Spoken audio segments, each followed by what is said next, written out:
As harvest begins in many areas and is certainly getting close in others, today's a great time to focus on grease. With a few of the basics, here's this week's Iron Talk. First of all, what is grease made of? Well, it's no surprise grease is largely made up of oil. The oil serves as the primary lubricant in the grease in most situations. For this reason, grease is not a commodity where it's the same thing. There can be a tremendous difference between the oils and the types of oils used in making different types of grease. The other big differences from one brand of grease to the next are the thickeners and the additives that they contain. Now, the thickeners act much like a sponge does with water. Thickeners in grease hold oil and release it as pressure dictates that lubrication's needed.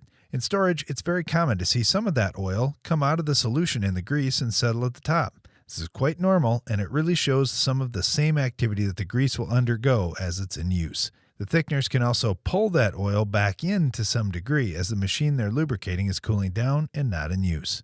The proper storage and use of grease is something that seems basic, but there are a couple guidelines to follow. To get the most out of your grease and ultimately your equipment, first, store the grease properly. You should keep grease tubes stored upright and kept off the floor. This helps maintain a consistent temperature, and it also helps keep the oil from bleeding out of the grease. Second, the usage of grease. The grease on the outside of the Zerk is designed to keep dirt and contamination out, so it's a good idea to leave a little bit extra grease on the outside of the Zerk. However, cleaning that Zerk off before adding more grease is important too. Also, the grease gun needs to be cleaned so that no dirt is introduced in the greasing process. Over-greasing is another common problem. For this, we'd simply recommend just following the manufacturer's recommendations, and you should avoid problems. If you grew up on a farm like I did, chances are you've been using grease your whole life.